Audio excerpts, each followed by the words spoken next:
Hello, I'm continuing my reviews on the Friday the 13th movies with Friday the 13th Part 6, Jason Lives.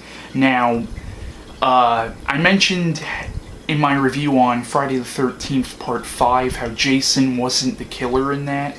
Now, I don't want to give too much away about how that movie ended, but basically at the very end, you see Tommy Jarvis wearing the hockey mask, and you're supposed to assume that he's going to end up becoming a killer. And I think what they wanted to do is they wanted to have Tommy Jarvis be the villain in the movies, in all the sequels that will follow. But obviously that never happened. So in this movie, they bring Jason back as the killer, and in this movie, Tommy Jarvis is in this movie, but in this movie he's played by a different actor than the actor who played him in Part 5. In this movie, Tommy Jarvis is played by Tom Mathews, who is also in Return of the Living Dead and Return of the Living Dead Part 2.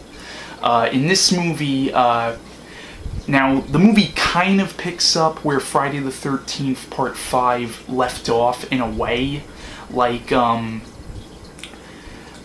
because they do mention how Tommy Jarvis was in a psychiatric hospital, so you're supposed to assume that last scene where you see Tommy Jarvis wearing the hockey mask, you're supposed to assume that that was just a dream sequence.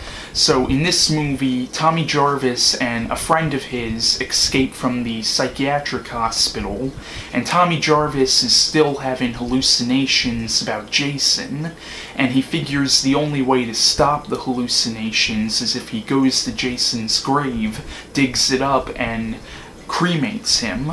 So he goes to the cemetery where Jason is buried and digs Jason up, and let's just say that this movie is definitely very cheesy. Basically, Tommy Jarvis, he has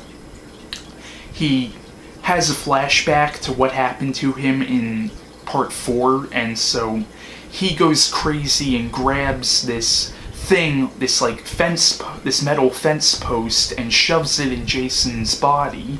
Then it gets struck by lightning, and the electricity brings Jason back from the dead as a zombie, and in a way that kind of plays homage to Frankenstein in a way, but basically now Jason has come back from the dead as a zombie, and he kills Tommy Jarvis's friend.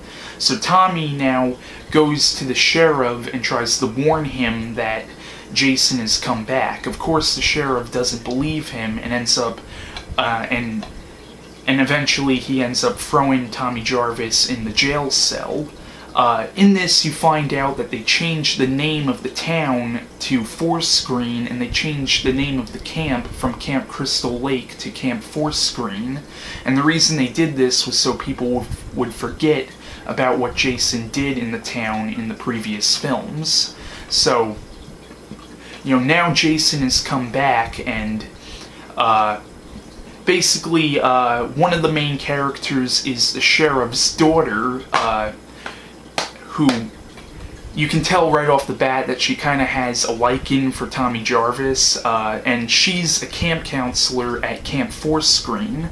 Basically, now Jason has returned to the camp, and and he starts killing people, and the sheriff now believes that Tommy Jarvis is responsible for the crimes, and so now the police are going after Tommy Jarvis, and and Tommy Jarvis at the same time is trying to stop Jason. Now the character of the sheriff in this movie, he comes off as kind of a dick, but I actually liked that character, because you can tell he cared about people, and and he believed that Tommy Jarvis was the killer, and I guess if you were in his position, you would probably believe the same thing, because who would believe that a corpse actually came back to life?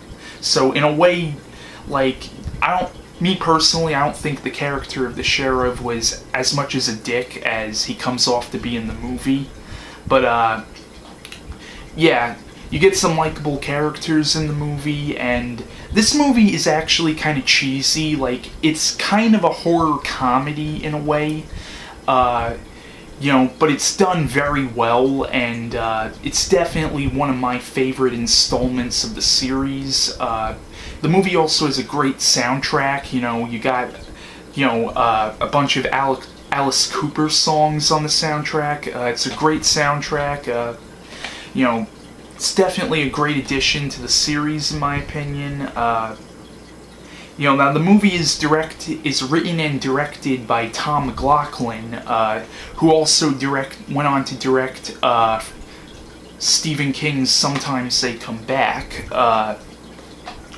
So yeah, Friday the 13th, Part 6, Jason Lives. If you haven't seen it, I definitely recommend it. Bye.